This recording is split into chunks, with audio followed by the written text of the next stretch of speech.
ദേവിയെ അറിഞ്ഞ് ആദരപൂർവം ആരാധിക്കാൻ ഒരു നവരാത്രിക്കാലം കൂടി വന്നെത്തിയിരിക്കുകയാണ്. മഹിഷാസുര വധവുമായി ബന്ധപ്പെട്ടാണ് നവരാത്രി ആഘോഷം. വിദ്യാർത്ഥികൾ മാത്രമല്ല നവരാത്രി വ്രതം ആചരിക്കേണ്ടത്. ഏതു പ്രായത്തിലുള്ളവർക്കും മാതൃസ്വരൂപിയായ ദേവിയുടെ അനുഗ്രഹത്തിനായി 9 ദിവസം നീണ്ടു നിൽക്കുന്ന ഈ വ്രതം അനുഷ്ഠിക്കാവുന്നതാണ്. മനസ്സിനെയും ശരീരത്തെയും ശുദ്ധമാക്കാനുള്ള വ്രത കാലയളവാണ് നവരാത്രി കാലം. ഈ കാലയളവിൽ സൂര്യോദയത്തിനു മുന്നേ കുളിച്ചു നിലവിളക്കു കൊളുത്തി ദേവീ സ്തുതികൾ ജപിക്കണം. ലളിത സഹസ്രനാമ ജപം അത്യുത്തമം. മത്സ്യമാംസാദികൾ വർജിക്കുക. സാധ്യമെങ്കിൽ അരിഭക്ഷണം ഒരു നേരമായി ചുരുക്കുക. പഴവർഗ്ഗങ്ങൾ കഴിക്കാവുന്നതാണ്. നവരാത്രിയുടെ 9 ദിവസം ആചരിക്കുവാൻ സാധിക്കാത്തവർക്ക് 7, 5, 3, 1 എന്നീ ക്രമത്തിലും അനുഷ്ഠിക്കുവാൻ സാധിക്കും. കേരളത്തിൽ പ്രധാനമായും 3 ദിവസമാണ് ആചരിക്കുന്നത്. പൂജവയ്പ് മുതൽ പൂജയെടുപ്പ് വരെ. ഈ ദിവസങ്ങളിൽ ദേവീ ഭാഗവതം, ദേവീ മാഹാത്മ്യം, മാർക്കണ്ഡേയ പുരാണം, ലളിത സഹസ്രനാമം, മഹാലക്ഷ്മി അഷ്ടകം, മറ്റു ദേവീസ്തുതികൾ എന്നിവ വായിക്കുന്നത് ഉത്തമം. ആദിശക്തിയായി ആരാധിക്കപ്പെടുന്ന ദുർഗാദേവിയുടെ വിവിധ രൂപങ്ങളുടെയും അതുമായി ബന്ധപ്പെട്ട ഐതിഹ്യങ്ങളുടെയും കഥകളാണ് നവരാത്രിയുടെ ആധാരം.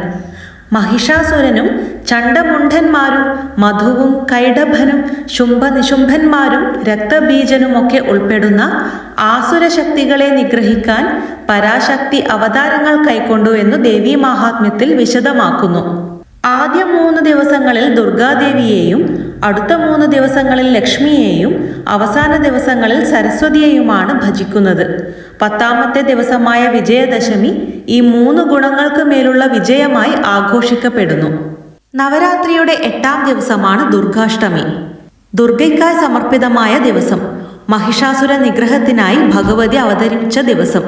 ആദിപരാശക്തിയെ ദുഃഖനാശിനിയായ ദുർഗാ ഭഗവതിയായി ദുർഗാഷ്ടമി ദിവസം ആരാധിക്കുന്നു. സകലതും ഭഗവതിക്ക് കാണിക്ക വെക്കുന്ന ദിവസം. അന്ന് നടത്തുന്ന ദേവീപൂജകൾ, പ്രാർത്ഥനകൾ തുടങ്ങിയവ ഭയങ്ങളും ദുഃഖങ്ങളും ആപത്തുകളും അകറ്റുമെന്നാണ് വിശ്വാസം.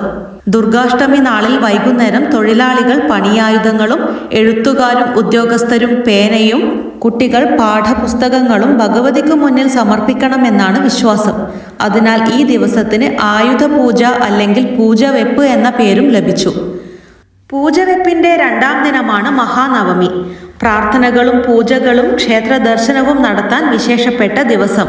പരാശക്തിയെ ഐശ്വര്യത്തിന്റെ ഭഗവതിയായ മഹാലക്ഷ്മി സങ്കല്പത്തിൽ ആരാധിക്കുവാൻ ആളുകൾ തിരഞ്ഞെടുക്കുന്ന ദിവസം. അന്നത്തെ ഭഗവതി പൂജ ഐശ്വര്യവും ദുഃഖമോചനവും പ്രദാനം ചെയ്യുന്നതും ഏറ്റവും പുണ്യകരവും കൂടിയാണ് എന്നാണ് വിശ്വാസം. അന്ന് ദേവീസ്തുതികൾ ജപിക്കുന്നതും വെറുതെ കേൾക്കുന്നത് പോലും വിശേഷമാണ് എന്നാണ് വിശ്വാസം. വ്രതം അനുഷ്ഠിക്കുന്നവർ ഭക്ഷണത്തിൽ മാത്രമല്ല വാക്കിലും പ്രവൃത്തിയിലും ശുദ്ധിയുണ്ടാവണം. 9 ദിവസം അടുപ്പിച്ചു ദേവീക്ഷേത്രത്തിൽ കുളിച്ചു തൊഴുന്നതും ശ്രേഷ്ഠമാണ്. ദേവീപ്രീതിയുടെ സർവ്വ ഐശ്വര്യത്തിനും നവരാത്രി വ്രതം കാരണമാവും. ഇനി വിജയദശമി. പരാശക്തിയുടെ വിജയസൂചകമായ ഈ ദിനം വിശ്വാസികൾ അതിപ്രധാനമായി കരുതുന്നു. അന്നു പ്രഭാതത്തിൽ പൂജ വെച്ച പുസ്തകങ്ങളും തൊഴിൽ വസ്തുക്കളും ഭഗവതിയുടെ പ്രസാദമായി സങ്കല്പിച്ചു തിരികെ എടുക്കുന്നു. വിദ്യയ്ക്കും ഐശ്വര്യത്തിനും സർവ്വവിജയത്തിനും വേണ്ടി വിശേഷാൽ പ്രാർത്ഥനകൾ, പൂജകൾ എന്നിവ നടത്തുന്നു. കേരളത്തിൽ അന്ന് പ്രഭാതത്തിൽ മഹാസരസ്വതി പൂജ, കുട്ടികളുടെ വിദ്യാരംഭം എന്നിവ നടക്കുന്നു. ദേവീക്ഷേത്രങ്ങളിൽ ഭഗവതിയെ അന്ന് മഹാസരസ്വതിയായി അണിയിച്ചൊരുക്കി ആരാധിക്കുന്നു. വിശ്വാസികൾ പുതിയ സംരംഭങ്ങൾ തുടങ്ങുന്നതും അന്നു തന്നെ. മാതൃദേവിയായ ജഗദീശ്വരിയെ 9 ഭാവങ്ങളിലാണ് നവരാത്രി ദിനങ്ങളിൽ ആരാധിക്കുന്നത്. ഈ ദേവീരൂപങ്ങൾ നവദുർഗമാർ എന്ന് അറിയപ്പെടുന്നു. അതിൽ ആദ്യത്തേത് ശൈലപുത്രിയാണ്. ഹിമവാന്റെ മകളായ ശ്രീ പാർവതിയാണ് ശൈലപുത്രി. കാളയുടെ പുറത്തായി ഒരു കൈയിൽ ത്രിശൂലവും മറുകൈയിൽ താമരയും ഏന്തി നിൽക്കുന്ന ദുർഗാഭാവമാണിത്. ബ്രഹ്മ, വിഷ്ണു, മഹേശ്വരന്മാരുടെ ശക്തികൾ ഒന്നുചേർന്ന മൂർത്തിഭാവമാണ് ശൈലപുത്രി. നവരാത്രിയുടെ ആദ്യ നാൾ ശൈലപുത്രിയെ ആരാധിക്കുന്നു. ദേവിയുടെ 2ാമത്തെ ഭാവമാണ് ബ്രഹ്മചാരിണി. ശിവപത്നിയാകുവാൻ ആഗ്രഹിച്ച് നാരദമുനിയുടെ നിർദ്ദേശപ്രകാരം കഠിന തപസ് അനുഷ്ഠിച്ചതിനാൽ ദേവിക്ക് ബ്രഹ്മചാരിണി എന്ന നാമം ലഭിച്ചു. കയ്യിൽ ജപമാലയും കമണ്ഡലവും ഏന്തി തപസ്സു ചെയ്യുന്ന രൂപത്തിലുള്ള ദുർഗയാണ് ബ്രഹ്മചാരിണി. 2ാം രാത്രി ബ്രഹ്മചാരിണിയുടെ ആരാധനയ്ക്ക് പ്രാധാന്യം നൽകുന്നു. ദേവിയുടെ മൂന്നാം ഭാവമാണ് ചന്ദ്രഘണ്ഠ. നെറ്റിയിൽ മണിയുടെ ആകൃതിയിൽ ചന്ദ്രക്കലയുള്ളതിനാൽ ദേവി ചന്ദ്രഘണ്ഠ എന്ന നാമത്തിൽ അറിയപ്പെടുന്നു. ശൗര്യവും ശക്തിയും ദേവി പ്രദാനം ചെയ്യുന്നു. സിംഹവാഹിനിയായ ദേവിക്ക് 10 കൈകളുണ്ട്. ഓരോ കൈകളിലുമായി പത്മം, ധനുസ്, ബാണം, കമണ്ഡലു, ഖഡ്ഗം, ഗദ, ശൂലം എന്നീ ആയുധങ്ങളുമുണ്ട്. കൂശ്മാണ്ഡ ഭാവമാണ് 4ാമത്തേത്. പ്രപഞ്ചം സൃഷ്ടിച്ച ശക്തിയാണ് കൂശ്മാണ്ഡ.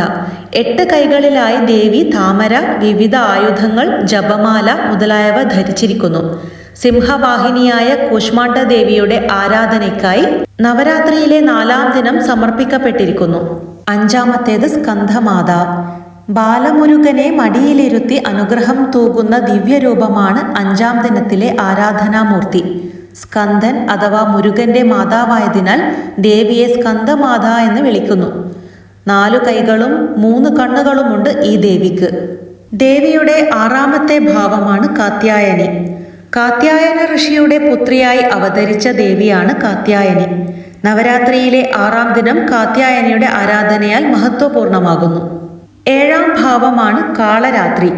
കറുത്ത ശരീരവർണ്ണമുള്ള കാളരാത്രി ദുർഗയുടെ രൗദ്രരൂപമാണ്. ചതുർബാഹുവായ ദേവിയുടെ വലതുകരങ്ങൾ എപ്പോഴും അനുഗ്രഹം ചൊരിയുന്നു. ഭക്തരെ എല്ലാവിധ ഭയത്തിൽ നിന്നും ക്ലേശങ്ങളിൽ നിന്നും സംരക്ഷിക്കുന്നതിനാൽ ദേവിക്ക് ശുഭകാരി എന്നൊരു നാമവുമുണ്ട്. മഹാഗൗരിയാണ് ദേവിയുടെ 8ാം ഭാവം. പ്രശാന്തതയുടെയും വിജ്ഞാനത്തിൻ്റെയും പ്രതീകമാണ് മഹാഗൗരി. വെളുത്ത നിറമുള്ള ദേവി എന്നാണ് മഹാഗൗരി എന്ന വാക്കിൻ്റെ അർത്ഥം. അഭയ വരദ മുദ്രകളും ശൂലവും ഢമരുവും ഏന്തി നിൽക്കുന്ന 4 കൈകളുള്ള ദേവിയുടെ വാഹനം കാളയാണ്. ദേവിയുടെ 9ാം ഭാവം സിദ്ധിദാത്രി. സർവദാ ആനന്ദകാരിയായ സിദ്ധിദാത്രി തൻ്റെ ഭക്തർക്ക് സർവസിദ്ധികളും പ്രദാനം ചെയ്യുന്നു. 9ാം നാൾ സിദ്ധിദാത്രി രൂപത്തിൽ ദുർഗാദേവി ആരാധിക്കപ്പെടുന്നു. ഏവർക്കും നവരാത്രി ദിനാശംസകൾ.